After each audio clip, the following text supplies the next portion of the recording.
Hey, this is Carl Eller from the Minnesota Vikings Hall of Fame. You're talking sports with Randy Harris. All right, we are back coming to you live from the Cool Breeze AC broadcast facility. Big UFC stuff coming up. All right, let's drop another one, and I'm in a huge dilemma. Not that I'm going to ask for advice, but I need advice. All right, I can help you. Sit down. So the UFC coming to Tampa December 14th. Okay. They've already, reached out. I'm going to help set up the open workouts and all that kind of stuff like I do all the time. Guess what else is that Saturday? Your daughter's wedding. No, that's in November. Yeah, no, the wedding's in November. It's Hanukkah. It's the Army-Navy game in Washington, D.C. I don't know which one I want to go to. You weren't a part of either. Why are you loyal to one over the other?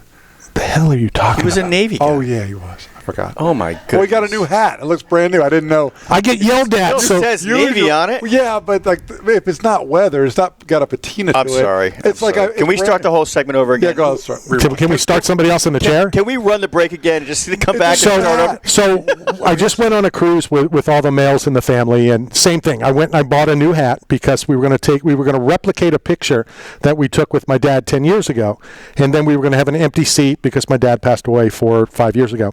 So I ordered the hat, didn't look at it. I saw the front, which is, what you can probably see on the camera right now, but I didn't open it. So we're on the cruise. We go to take the picture. The photographer's there. I reach into the bag. I get the hat out. It's the front of the hat says, U.S. Navy veteran, proudly served. And then I happen to look at the back. It said U.S. Marines. Doesn't somebody check their work? It's two entirely different things. Yep. Yeah, but when you wear a new hat and it says proudly served, I expect it at least to be 4 years old. It'll be sun faded and worn and broken in, like the bill. Like the ones I wear. Yeah. I know. Well, I get yelled at by producer of the Star, Steve. I could buy one of these and wear one. It's the same thing. You got to have one that's authentic. That's true. See? Something like a Boston Red Sox fan would never buy a brand new Boston Red Sox hat. It's like you would buy it and then dirty it up and then wash it a bunch of times. I get it. So back in the day, now that before MMA was big, everybody was a karate guy. Either it was Kempo karate or Taekwondo or Kung Fu. Ralph Macchio. And everybody was very dedicated to their style. I remember guys would take their black belts, as soon as they got a brand new black belt, they would tie it to the bumper of their car and drive around so that it looked worn and they didn't look like they had a brand new black belt. I get it. I understand all of that. We just had Dave Foley on to talk about the Tampa Bay Comic Convention, and we've got another guest that will be in town in a couple days. He will be out there at the Tampa Bay Convention Center. You know him from many things, Mr. John Schneider. John, how are you? Hey, I'm fine, but I'm not a black belt. I'm embarrassed to say it, but I'm not a black belt, but that's a great idea to tie it to the bumper of your car. Well, because back in the day, John, the martial artists wanted to look like I've been a black belt for many years. So if you have a brand new black belt, people would make fun of you. So that's what they did to combat that. Yeah. It's almost like, an actor who says they train with, I don't know, Bobby Lewis or, Stanislavski, you know what I mean? And meanwhile, they're 30 years old. Well, there you go. Yeah. Or a politician that says he went to war. Exactly. But I digress. John Kerry, excuse me. A good business would be stonewashed black belts. That's right. Yeah. Oh, I like it. I like it. Yep. All right. So hey, I don't need a black belt because Randy Couture is actually a personal friend of mine. So I just have them take it up with him. Whatever problem they have with me, I say, Randy, would you talk to this guy? Listen, interesting. Well, the three of you talk among yourselves. I'm texting Randy to get some good stuff. We love Randy. I love Randy Couture. Go for it. Oh, he's great. He's great. So, hey, I'm really excited about coming out there. We're going to have there's going to be a lot of people there, but of course the ones I'm most excited about are my family from Smallville. So my son, Clark, also known as Tom Welling, will be there, and then John Glover, one of my, how do you say nemesis, plural? Nemesis.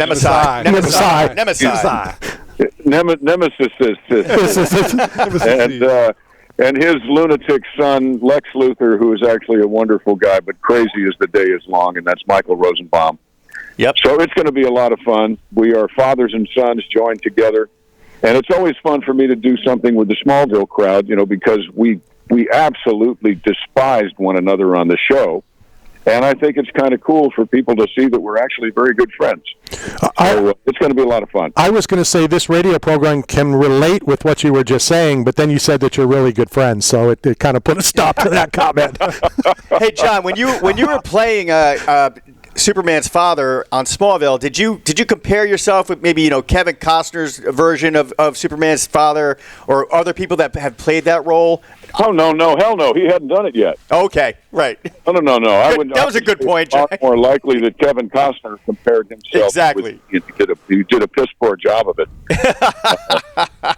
The only thing I'll finish that up by saying I think it's the only acting mistake that Kevin Costner's ever made. I think he's fantastic, but I did not care for his Jonathan Kent. Yeah, it was oddly shallow. Yeah, and very kind of wimpy-ish. Yeah, that was not a man I would think would be capable of raising the boy who would become Superman. Understood 100%. But arguably he had just a couple of weeks to work out the character, but I'm sure he got several $1 million for the trouble. So I also heard that Marlon Brando based his Jor-El on Boss Hogg from Dukes of Hazzard. Well, of course he did. I think he based his Jor-El on his own character from Apocalypse Now. Absolutely. But, I think that was amazing. They paid it. What was that? $1 million for one scene. All right, so all I got so far from Randy, John, I just texted him, and he sent me a photo of you with Mindy and Randy. Uh-huh. And then he said, John's a great guy, amazing country singer, #1s in the early 80s. I'm like, no, I want something good that I can kind of have some fun with, and that's what he sent us. Actually, the great thing about Randy and Mindy is that if I stick Randy on somebody, Randy will say, no, we really want to kick his ass, so I'm going to stick Mindy on him. The first time that I met him, Randy and Mindy came to a charity event that we used to do in Nashville with Kevin Carter and Rascal Flatts, and I called Mindy by her real name because I thought that's what she went by, and she almost did kick my ass. And she's like, oh, yeah. Yeah, that... you got to throw that firecracker quick once you light the fuse. How did you meet? Mindy and I met on a movie. We did a movie. She played my wife in a movie called "You're Gonna Miss Me" that Kix Brooks produced years ago. And since then, she did a movie that I did called "Christmas Cars," and then we did a tribute to Smokey and the Bandit called "Stand on It." And Mindy basically played the Sally Field to my Burt Reynolds. And then we did Poker Run, which is a sequel to that. And we've got one more called Double or Nothing. We're going to do probably the beginning of next year. I've been putting it off. It's been an interesting year and a half, 2 years for me. But love doing the Comic Cons. And for a while there, I didn't do the ones with the Smallville crowd. It was basically Dukes of Hazzard. Mm-hmm. And then all of a sudden, the phone started to ring about this fathers and sons thing, and I love it. And also, we do a panel. So we do a panel where people get to ask questions and see what the relationships are really like. And unlike your relationship on the radio, ours is actually pretty darn good. Will you be out there all 3 days, Friday, Saturday, and Sunday? Yeah. Yeah, actually, I'm going to show up on Friday and get stuff set up. I'll be there for a little while Friday afternoon, so I'll be there. I don't think Rosenbaum comes in yet, but I'll be there. That's usually when the Dukes of Hazzard crowd shows up first, so I'll be there for them. Also, I did a show for 8 years called The Haves and Have-Nots, so if they're fans of The Haves and Have-Nots, then come on out and let's talk about that show as well. But it seems like over this Saturday and Sunday, it's going to be largely Smallville. But I'm ready to talk about anything you want to talk about. Hell, I did Nip Tuck. I'll talk about that. So John, so speaking of Smallville, they say it's a small world. I actually have been in Michael Rosenbaum's house. We grew up in the same small town of Evansville, Indiana. But before I get to my question, I Googled Dukes of Hazzard, like memorabilia for sale. And we're a sports talk radio, and we deal with a lot of jerseys and a lot of sports. But there is a Dukes of Hazzard 01 General Lee autographed jersey for sale locally in Tampa for $150 with your signature on it and your two co-hosts. And it's amazing because I offered the guy $149, for the discount, the 01. But like, are you a big fan of memorabilia? Do you collect memorabilia? Is there anything you get into outside of acting? Well, I used to collect cars. I used to collect memorabilia, but I had a really awful divorce a couple years ago, so I wound up with no memorabilia. Oh, that's how you met Randy Couture. Your collection goes away, and then I had a really terrible. My wife passed away. Ugh. But then about a year after that, her family turned it into a divorce, and there went my bow and arrow, and there went my my General Lee. So I don't see much point in collecting memorabilia anymore, because it seems to all go somewhere else. So I think I'm going to stick with cars and golf balls and golf clubs and things like that. Although I do know the jersey that you're talking about, because Tom and Catherine and I did an event a couple of months ago, and there was a stack of these beautiful jerseys. And I'm shocked. You said it's $149. $150. Well, I offered $149.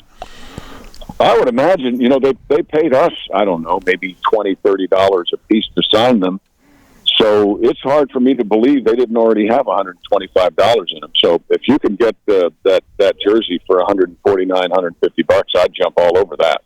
Well, you may see me wearing it at the Comic Con this weekend. We can just go and pick it up. And So, John, last question for you. There you go. Last question for me is going back to the stonewash, breaking stuff in. Are you a brand new General Lee off the showroom floor, no miles? Or are you a stonewash General Lee that's already ramped cars, jumped over creeks, and outrun police chases? No, I'd much rather have one that's already been jumped and fixed. One that has seen the frame straightener a time or three. How many cars did he go through on that show? I say that we did 158 shows. We used 2 cars a show. We did have a year where they used miniatures, but easily 300 or more. My rather educated guess is 329. But kind of like a Galaxy Quest, there's people out there that know the show that weren't there, but somehow they know the show better than I do, and they beg to differ. They say it's 300. But it was definitely a lot. But in the world of the '69 Charger, I think they took. So I think 300,000 went off the assembly line in Hamtramck alone in 1968 when the '69 Charger came out. So when people say that we were terrible because we damaged this classic car, well, number one, you wouldn't care about that car if it weren't for us. Right, absolutely. even if we wreck 500 they wreck more with crash tests in Michigan than we wrecked in the entirety on the show. So just stop complaining to me. Go get your own General Lee and see how good it feels to wreck one for yourself. There you go. Before we let you go, and I know that we have to move on, I do want to bring up obviously the Children's Miracle Network and how that got started. And if you could just quickly, because I don't want to take much more of your time, talk to us about how that got started and what that means. Well, it started in 1982. Our first telethon was 83. I grew up with asthma, so I spent quite a bit of time, never overnight, thank goodness, but I spent a bunch of time in hospitals trying to figure out why Johnny couldn't breathe. So when Dukes of Hazzard came about, and remember that was 3 networks, so when you're a number 1 show in a 3-network world, it's a pretty big thing. I did a couple of years for the March of Dimes, a great